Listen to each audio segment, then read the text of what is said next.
विशाल उपाध्याय, आप देख रहे हैं दैनिक भरोसा। आज हमारे खास प्रोग्राम में हमारे साथ हैं भाजपा जिला युवा मोर्चा के जिला उपाध्यक्ष अमित यादव जी। आज इनसे पूछेंगे इनकी चुनावों की तैयारियों के बारे में। पहले तो आपको मकर संक्रांति की पर्व की हार्दिक शुभकामनाएं। आपको भी दैनिक भरोसा जो हमारा न्यूज चैनल आया है गुड़गांव में, इनको मकर संक्रांति की और उज्जवल भविष्य की बहुत बहुत शुभकामनाएं। शुक्रिया। तो सर, सबसे पहले तो आप चुनाव के बारे में बताएं कि आपकी क्या तैयारियां चल रही हैं और क्या क्या आपने काम किए हैं अपने इलाके में। मैं तैयारियों के बारे में तो इतना कह सकता हूं कि मेरा गांव जो है वार्ड नंबर 1 के अंतर्गत आता है और हम 2011 से कॉरपोरेशन के अधीन है। आसपास के एरिया में जो भी कमियां रही या समस्याएं रही उनके लिए हमने काम किया है। और 2016 में भी मुझे पंचायत, ग्राम पंचायत मेरी जो गांव की है, उन्होंने पंचायत करके मुझे आगे बढ़ाने का काम किया था कि आप इलेक्शन लड़ो। और उसमें फिर वार्ड बंदी में हमारी सीट रिजर्व हुई, तो हमें जो है पार्टी ने जो भी कहा, बीजेपी ने, हमने फिर उनकी मदद करी और पार्टी के लिए काम किया। साथ में जो है अभी रिसेंटली 1.5 साल पहले हमारे पड़ोस गांव से बाबूपुर, धर्मपुर, बजगेड़ा, ये एरिया भी करीबन मेरे आसपास के 5 गांव नगर निगम में शामिल हुए हैं। तो एरिया काफ़ी बड़ा भी हुआ है और कॉरपोरेशन का दायरा भी बड़ा है। तो क्षेत्र में आपने अभी तक कौन कौन सी योजनाओं पे काम किया है?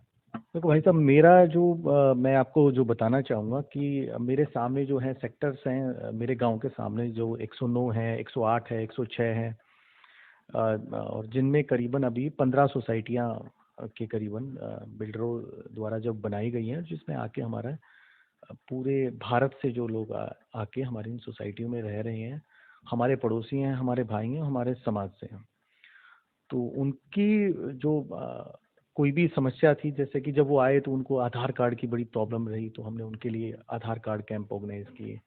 फिर हमारी स्कीम आई हमारी हरियाणा सरकार की कि परिवार पहचान पत्र मैंडेटरी है और सबको बनवाने के लिए, तो हमने हर सोसाइटी वाइज परिवार पहचान पत्र के कैंप लगवाने शुरू किए। अभी हमारा जो है, जो मैं अभी भारत सरकार की जो सबसे बड़ी अच्छी योजना समझता हूँ, जो मेरे को ज़्यादा मेरे दिल के करीब भी और जिसे मैं ज़्यादा अचीवमेंट भी मानता हूँ, कि हर एक आदमी का जो आयुष्मान कार्ड, आयुष्मान भारत योजना है और उसके जो द्वारा आयुष्मान कार्ड बनाए जा रहे हैं, वो मैंने देखा। मैंने गांव में भी जो कैंप लगवाए, झाजगढ़, बाबूपुर, धर्मपुर, और अभी हमारा कल का सराय गांव में कैंप है, वो जो मैं देखता हूँ कि हर एक लोग बाग जो जिनकी आय 1,80,000 से नीचे थी, उनके कार्ड बन के आए हैं। लोगों के चेहरे पे बड़ी खुशी है, क्योंकि मेडिकल सुविधा मिलना सरकार की तरफ से ये एक बहुत बड़ी जो है उनका, मैं सरकार की प्रशंसा करूंगा कि उनको जो हेल्प मिलनी चाहिए थी, जो एक गरीब आदमी तक जो सारी नीति पहुंचे सरकार की, उसकी ये सबसे बड़ी योजना मैं आयुष्मान भारत कार्ड को, आयुष्मान भारत योजना को मानता हूँ। तो चुनावों में जो देरी हो रही है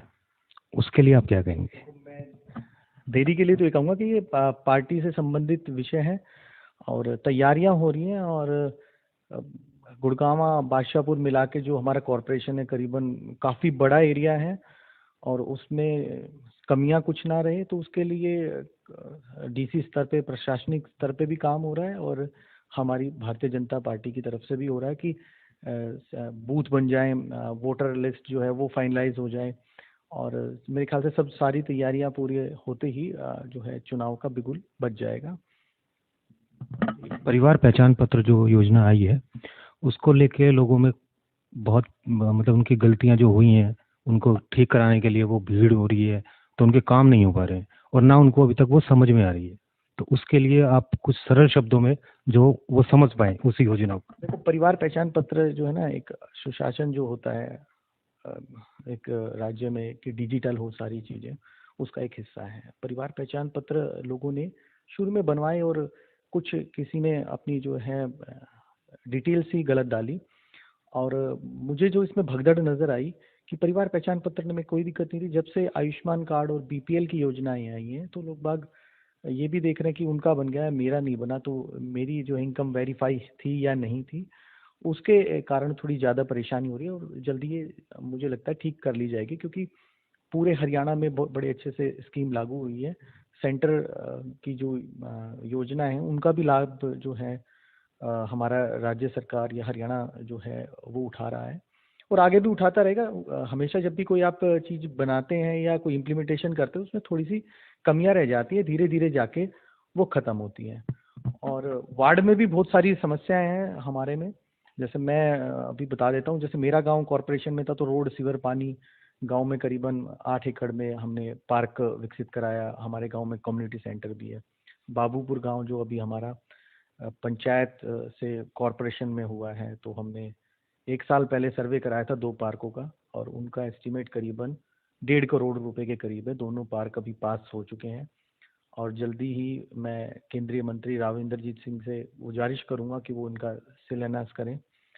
और एक हमारे गांव की सीवर की लाइन अभी पास हुई है, वो करीबन 2.5 करोड़ रुपए की है बाबूपुर में। फिर पानी का और रोड का अलग से काम होगा। इसी श्रृंखला में हमारा गांव धर्मपुर है और जिसमें अभी 1 करोड़ 83 लाख रुपए की सीवर की लाइन अभी योजना पास हुई है। उसके बाद हमें वहाँ पे एक पार्क विकसित कराना है, गांव की कनेक्टिविटी के लिए काम करना है। जो रोड है हमारे 90 मीटर से जाता है धर्मपुर के लिए, वो भी। और सोसाइटी के सामने भी काफ़ी काम है कि वहाँ पे एक पार्क विकसित हो अच्छे से, जहाँ सोसाइटी भी उसका इस्तेमाल कर सके और गांव में भी कर सके। तो ये क्रम श्रृंखला थी कि जहाँ आप रह रहे हैं और जिस गांव से आप बिलोंग करते हैं, जिस एरिया से बिलोंग करते हैं, उसके आसपास आपको सारी चीज़ें संभालनी होती है। और अगर आप सक्षम हैं और निगम से या एमपी साहब से जो भी मदद लेके, राज्य सरकार से मदद लेके जो भी आप करवा सकते हैं वो कार्य आप अपने क्षेत्र में ज़रूर कराएं, उनसे पीछे ना हटें। चुनाव की तो तैयारियां आपने शुरू कर दी हैं, ठीक है, तो लोगों को आपसे बहुत उम्मीद होंगी, तो उनके लिए आप क्या क्या विजन है, आपके मुद्दे क्या होंगे उनके लिए, लोगों के लिए? भाई साहब, मैं अगर वार्ड को देखूं तो मेरे जो वार्ड में है अनऑथराइज कॉलोनी, जिसको एक टैग दे दिया गया है, और वैसे वो पूरे द्वारका एक्सप्रेसवे की सबसे अच्छी कॉलोनियों में से है, जिसको न्यू पालम विहार कहते हैं, फेज़ 1 फेज़ 2। वो भी एक हिस्सा है, कुछ उसका पार्ट है। जो साईं कुंज है, शंकर विहार है, निहाल कॉलोनी है, भीम कॉलोनी है जो अभी पास हुई थी, उनमें काम चल रहा है।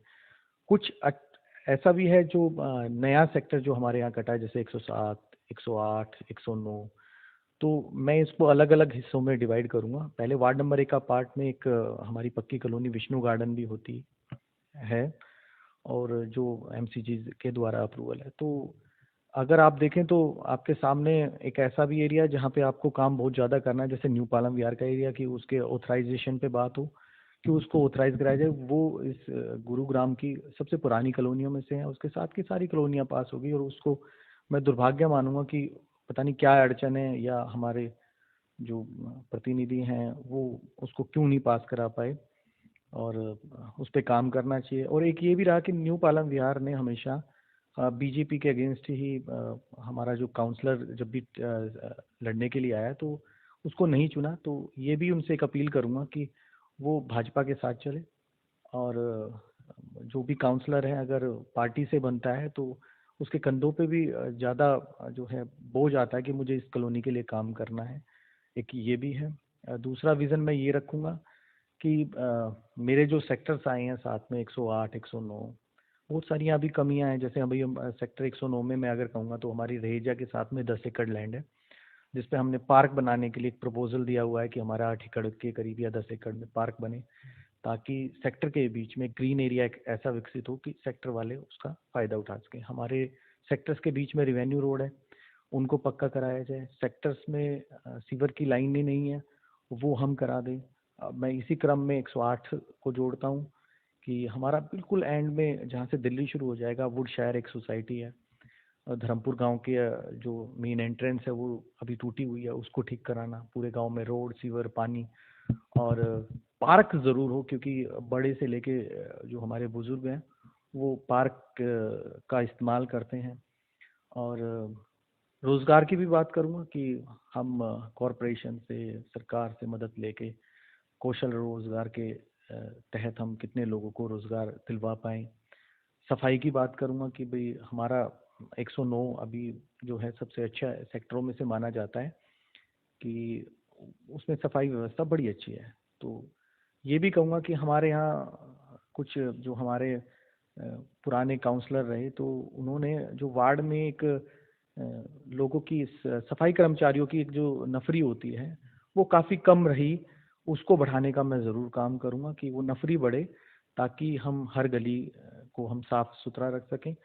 और मेरी भी एक जिम्मेदारी बनती है कि अवेयरनेस का काम हो कि मैं अपने घर को स्वच्छ रखूं, चाहे वो कचरा हो या गीला सूखा अलग अलग करके दें।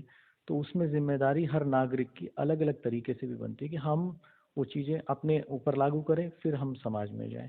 तो ये तो सबके लिए भी है कि हम उन चीज़ों के बारे में सोचें और करें। अगर कहीं कूड़ा पड़ा है तो वहाँ से उसको हटवाने के लिए निगम से करें, हाँ, हमारे जैसे प्रतिनिधि से बात करें और अपने वार्ड को साफ, स्वच्छ और अच्छा बनाने की कोशिश करें। बहुत बहुत धन्यवाद सर आपका, आप हमारे लिए समय निकालने के लिए। आपका भी बहुत बहुत धन्यवाद, और आपको मैं फिर से अग्रिम शुभकामनाएं देता हूं उज्जवल भविष्य के लिए। और आप ऐसे ही जो हैं, जैसे आपका चैनल का नाम है दैनिक भरोसा, ये भरोसा पब्लिक के बीच में और आपके बीच में हमेशा कायम रहे। शुक्रिया।